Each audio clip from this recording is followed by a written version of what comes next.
আসসালামু আলাইকুম।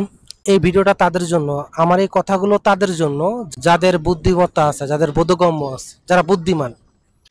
দেখুন, একটা বিষয় স্পষ্ট যে আল্লাহ কিন্তু হচ্ছে পুরো মানব জাতির জন্য ইসলাম ধর্মটাকে আনছেন বা আমাদের জন্য মনোনিবেশন করেছেন।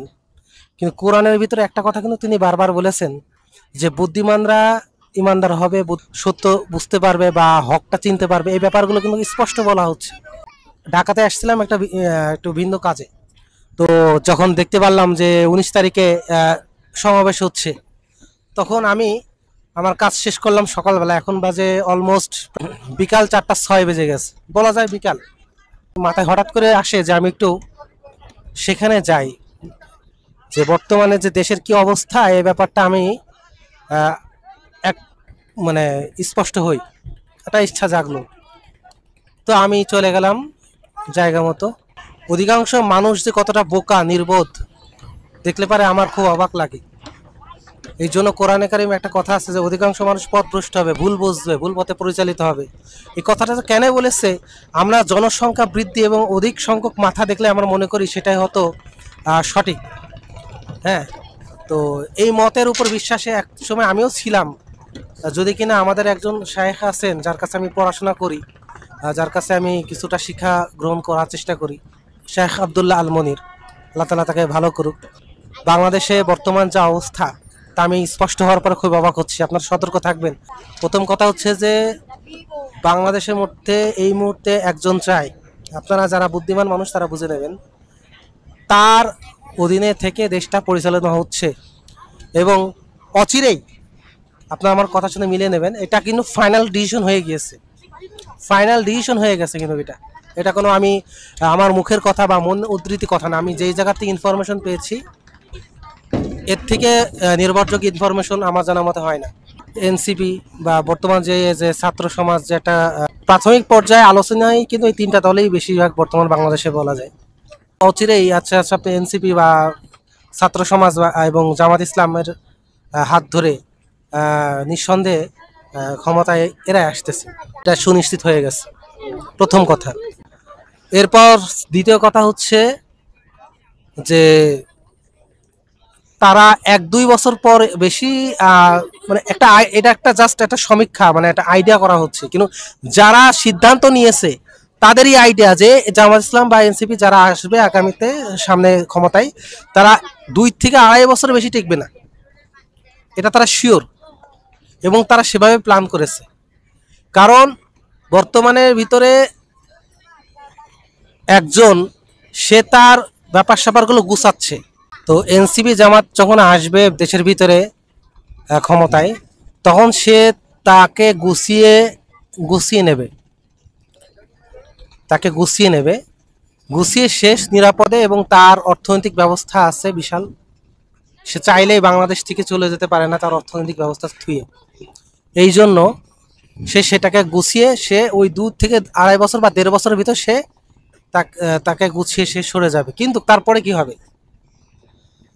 তারপরে যেটা হবে মোটামুটি আমি সেটা অতীতের যেই কাণ্ডগুলো ঘটেছে বা এবং কিছুদিন আগে বা কিছুদিনের ভিতরে যা যা ঘটেছে, সংকেত এসেছে, তার উপর ভিত্তি করে স্পষ্ট হওয়া যাচ্ছে। যেমন যখন জামাত ইসলাম বা এনসিপি ক্ষমতায় আসবে, তারা তো 2 থেকে 2.5 বছর বেশি টিকবে না। আর যদি কিছুটা টেকেও, মানে ধরে নিলাম যান ভাগ্য তাদের খুবই ভালো, তারা 5 বছর থেকে যাবে। এনসিপি এবং যখন জামাত ইসলাম ক্ষমতায় হস্তান্তর থাকবে, তখন হয়তো অনেক কিছুই ভালো লাগবে বা যারা সমর্থন আছে দেশের মানুষ হয়তো বা অনেক দিক দিয়ে পজিটিভলি অনেক বাস্তবায়ন দেখবে।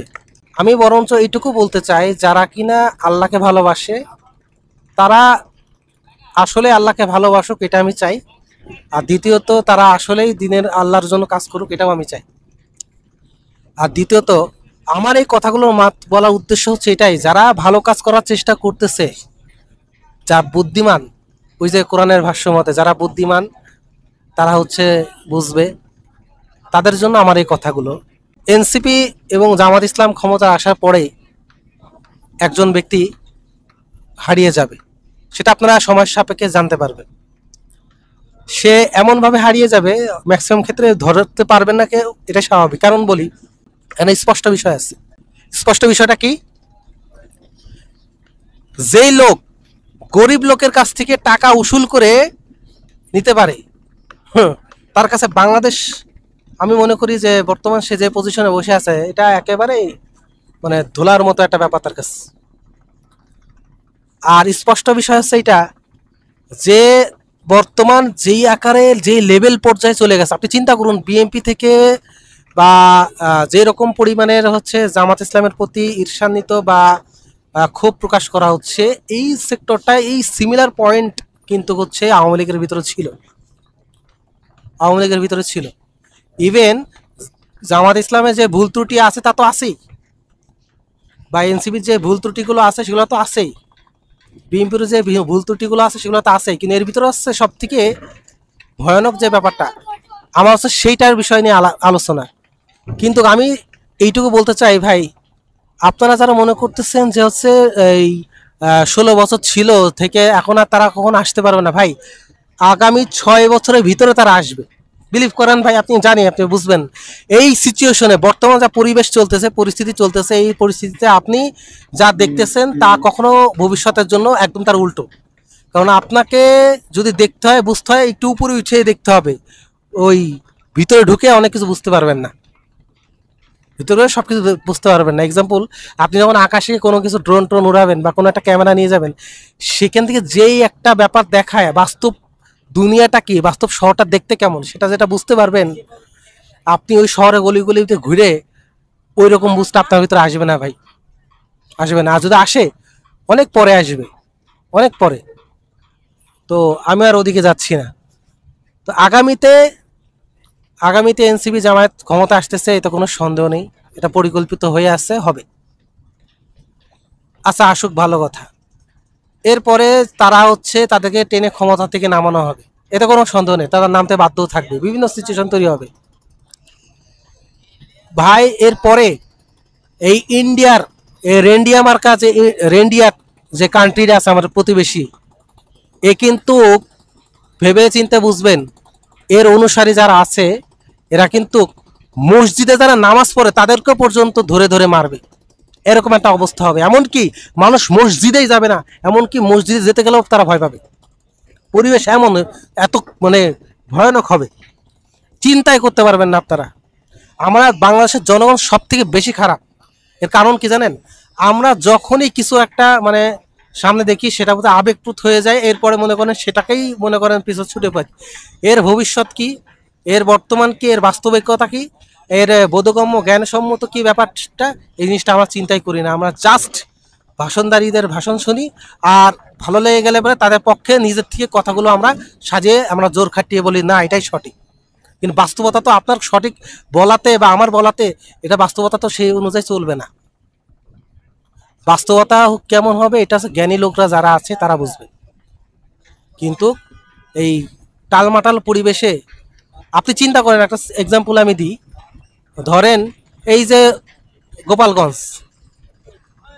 গোপালগঞ্জে এখন অশান্তি হইলো। আচ্ছা, হাসিনা পালানোর পরে গোপালগঞ্জের কি সাধ্য ছিল না যে এই এনসিপি যা বাংলাদেশে যারা আর কি মনে করেন দেশ স্বাধীন করেছে বলে দাবি করে, তাদের কি জানা ছিল না যে গোপালগঞ্জটা আগে স্বাধীন করতে হবে? আপনি গোড়া না কেটে গাছের জাস্ট হচ্ছে আপনারা ডালপালাগুলো কেটে দিয়ে বলতেছেন পুরো হচ্ছে গাছটা আমি উপড়ি দিয়েছি, এটা তো কোনো যৌক্তিকতা হয় না, হয় না। গোপালগঞ্জ যতদিন আছে মনে রাখবেন, গোপালগঞ্জ কিন্তু তারা উপায়নি। এটা একটা কেন করেছে এটা আমি জানি না, বাট এটা একটা বড় উইক পয়েন্ট গেল। এরপর এখনই কেন গোপালগঞ্জে যাত্রা করতে হবে? আর যদি যাত্রা করাই হতো আগেই গোপালগঞ্জে সাফ করে দিতে হতো, গোপালগঞ্জকে সাফ পরিষ্কার করে দিয়ে তারপরে সে গোপালগঞ্জে গিয়ে একটা মিছিল মিটিং করে একটা সুন্দর একটা ব্যাপার স্যাপার তারা তাদের মতো করে করতে পারতো, যেটা তারা সুন্দর বুঝে। কিন্তু তারা এখন গেল কেন? আপনি কি বোঝেন না? তারা এখন তারা যায়নি এখন গোপালগঞ্জে, তাদেরকে কৌশলে পাঠানো হয়েছে, অথচ জানা বিষয় হয়েছে সেখানে গেলে অশান্তি হবে, জানা বিষয়। কিন্তু এটা একটা টেকনিক, তাদেরকে চালানো হচ্ছে, তারা নিজের বুদ্ধিতে চলতেছে না, তাদেরকে চালানো হচ্ছে, তাদেরকে অল্প বয়স সহজে তাদেরকে গোমরা করে। তারা রাজনীতিতে আসছে মানে 80, 60, 70, 75 একটা বয়সের লোকের যে টেকনিক, যা বুদ্ধি, এই ইয়াং ছেলেদের কিন্তু ওইটা পারবে না, যতই বড় বড় চাটাং চাটাং কথা বলতে পারবে না। আর জামাত ইসলাম আগাগোড়াই বিএনপির সাথে গেছে একবার, গিয়ে বিএনপিরা লাথি মেরে দিয়েছে, তাদের মুখে লাথি মেরেছে। মিছিল মিটিংয়ে জামাত শিবিরের লোকরা বুক আগিয়ে রক্ত ঝরিয়েছে। আর যাদের সাথে তারা মানে জোট করেছিল তারা কি করেছে তারাও নিজেরাও জানে। তো আমি যেটা বুঝি যে জামাত ইসলামকে সবাই তো ব্যবহার করে, কিন্তু জামাত ইসলামের ফায়দা সবাই নেয়, কিন্তু জামাত ইসলাম নিজে শুধু নিজের ফায়দা নেয় না, যেটা কিনা তাদের ফায়দা নেওয়ার জন্য মানে উচিত ছিল। তাদের যা ভুল আছে তা তো আছেই, তাদের যা ত্রুটি আছে তা তো আছেই। আমি ওইটা সাইডে রেখে কথা বলতেছি, প্রেক্ষাপটটা বর্তমান। তো আমার কথা এইটুকুই, লাস্ট আমি শেষ করব। জামাত ইসলাম, এনসিপি যারা আগামীতে ক্ষমতা আসছে নিশ্চিত, এটা কোনো সন্দেহ নেই, আসছেই তারা, কিন্তু তারা খুবই খারাপ অবস্থা হবে। তার মানে 5 বছরের ভিতরে তার নমুনা দেখা শুরু হয়ে যাবে, কারণ আওয়ামী লীগ ফিরে আসবে এবং খুবই বাজেভাবে কচুকাটা করবে। আওয়ামী লীগ কতটা হিংস্র হতে পারে, কি কি লেভেলে তারা যেতে পারে, এটা আপনাদের কল্পনার বাইরে। আপনি চিন্তা করেন বাংলাদেশে বসে যখন আওয়ামী লীগ পালাইলো, তার 2-3 মাস 5 মাস পরে বলতেছে যে কোনো মোল্লাদেরকে হচ্ছে আওয়ামী লীগ যেটা করতে চেয়ে পারেনি সেইটা আমরা পূরণ করে দেব, এই কথাগুলো পর্যন্ত তারা বলতেছে। আপনি বোঝেন এগুলা কি কারণে বলে? মানে ইসলাম বিদ্বেষী কাকে বলে এটা আপনারা 4-5 বছর ভিতরে টেরটা পাবেন। কারণ কি? কারণ এখানে বুদ্ধির ভুল হচ্ছে, এখানে খেলা হচ্ছে একটা খেলা, মানে একটা খেলা যখন খেলা হয় তার হচ্ছে দাবা হিসাবে বা তার চাল গুটি হিসাবে ইউজ হোক, এই রাজনীতি দলগুলো যে হচ্ছে এটা আমি মূলত স্পষ্ট করতে যাচ্ছি। এবং তার পরিণাম হবে তাদের সমর্থকদের উপর খুব বাজেভাবে ইফেক্ট পড়বে, এবং এত ভয়ানক হবে যে আপনার কেমনে বলবো, মনে করেন গাজার মতো হয়ে যাবে ব্যাপারগুলো, কাছাকাছি কোনো একটা গাজার কাছাকাছি হলেও যাবে। এটা হচ্ছে আমার স্পষ্ট আমি দেখতেছি। আপনার সিদ্ধান্তটা হোক আল্লাহর জন্য, আপনার বুদ্ধিটা হোক আল্লাহর জন্য, আল্লাহর সন্তুষ্টির জন্য, বা একতরফা দলকানা কেন্দ্রিক হয়ে বা বুধ শক্তি বোধগম্য জ্ঞানটাকে মনে করেন যে জুতার তলায় নিয়ে হচ্ছে বাতাসে স্রোতে ভাসলে বা নদীর স্রোতে ভেসে গেলে এটা এক প্রকারের অন্যায় হবে, নিজের প্রতি জুলুম হবে। এইটুকু কথা আমি বলতে চাই।